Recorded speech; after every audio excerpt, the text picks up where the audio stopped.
Unlock the future of pathology with Pathology News, your ultimate source for cutting-edge insights, expert analysis, and the latest breakthroughs in digital and computational pathology. Don't just stay informed, stay ahead.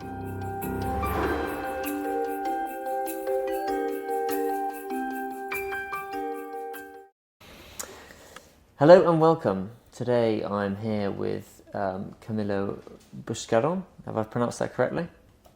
From ALAFIA. We're here in sunshiny London, incredibly. And today we're going to come and talk to you about digital pathology and some of the work that ALAFIA is doing in the space. Cam, maybe you can tell me a little bit about ALAFIA? Well, Sid, thank you so much for having me. I think this is fantastic work that we've been doing together for quite some time with the team at Pathology News. So we're thrilled to be here in London discussing some of the computational pathology advancements that our team and the ecosystem is making. At ALAFIA, we make personal supercomputers to accelerate the discovery, diagnostics, treatment, and challenges that come with cancer diagnostics and cancer complications. You know, we know the team covers the space quite well, so we're happy to share our piece of contribution to humanity. Yeah, it's really fantastic to have Cam on as well, actually, because pathology images are getting larger, the computational demands are getting larger, and Cam's solution addresses just that. Maybe you can go into kind of the finer details on how your supercomputer works? Yeah, we've architected a system from the ground up to tackle some of the most computational challenges in healthcare. We've learned from solving algorithmic challenges in computer vision that became very significant for medical imaging. We got to learn a lot about the needs of the space, and then through our team and our partners, we got to learn more about the pathology space and realize that we have a product that solves some of the most complicated pathology challenges in analyzing multi-gigabyte and terabyte size images coming from the modern scanners. As you know, now there is a upheaval of pathology scanner makers, and that's going to accelerate the adoption of digital pathology by taking the glass slide from a microscope to a digital file. And then there's a number of partners in the space that make image analysis software, image management software, and they'll leverage our platform to get an extra advantage and an extra edge in delivering value to the healthcare, to the health systems and pathology labs, etc. Yeah, that's right. So yeah, there's so many applications for this, isn't there? Because it's not just taking digital slides from glass, it's also taking images from what we call direct-to-digital. So rather than just scanning a glass slide, you can now scan whole tissue. There's a few companies out there, just to name some, Applicate, Alpenglow Biosciences, and Muse Microscopy, who are all doing this direct-to-digital method. And Cam's perhaps working with one of those. Yeah, we work with, typically it's the end user providing value to the physician, the pathologist, the doctor. So we have a number of laboratories that are in their journey to go from digital to computational, or from glass slides to digital. So we typically involve a lot of our partners that are either making scanners or solutions, or are making algorithms or software.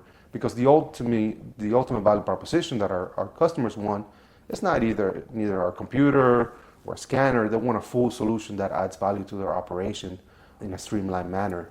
If you have a lab that does 500 slides, 1,000 slides a day, you have to have a very production-ready solution that's well integrated to be able to add value to those operations.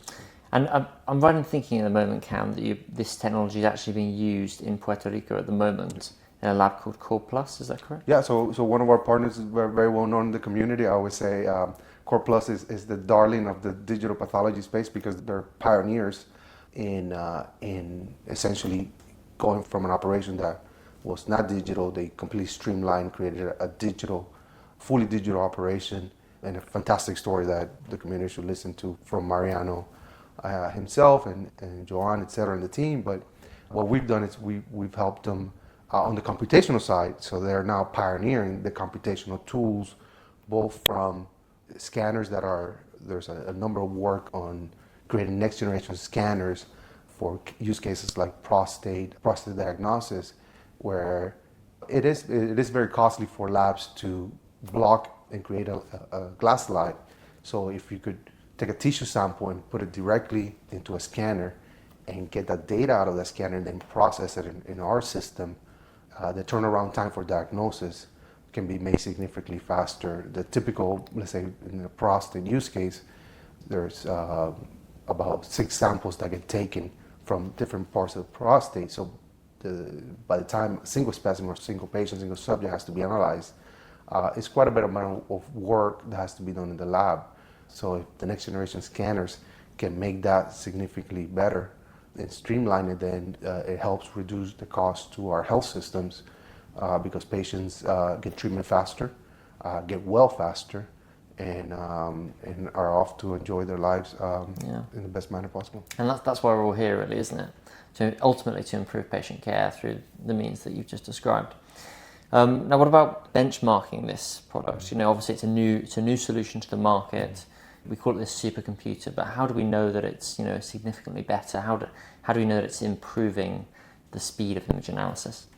Yeah, so we typically benchmark through our partners when they have a very specific use case, and we look at the full workflow of the operation, right?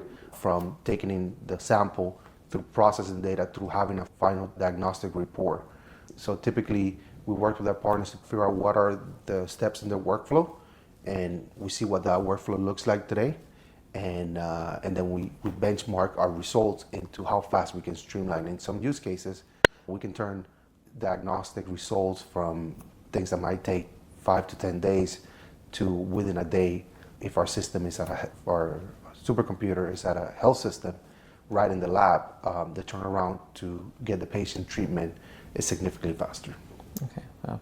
And I believe you work with Mark Zyder, is it? Mm-hmm. Yeah, who is the creator of QPath. And he did some work with you to benchmark ALAFIA. Maybe you can tell us a little bit about that. So Mark is a significant player in the QPath ecosystem. QPath itself was created by faculty at Edinburgh, and Mark has contributed to it. What Mark has actually done. So Mark is a brilliant bioinformatician in Canada, and when one of Mark's contributions to the QPath ecosystem, Mark had created a benchmark that he named QMark, essentially to determine what type of computing system should be used for digital pathology. Mark had created the benchmark before we were even around. So through our chief medical officer, Tillman Pierce, and some of Mark's peers, we got connected, and then we started performing against that benchmark, and we looked at the results, and that's how we knew we had something valuable for the space. Yeah. There's a press release published recently on Pathology News, so you can go and check that out and learn a little bit more about QMark and QPath and ALAFIA's involvement with them. Yeah, is there anything else you'd like to touch on? We look forward to the digital pathology, being part of the digital pathology conversation, and with the rest of our ecosystem friends.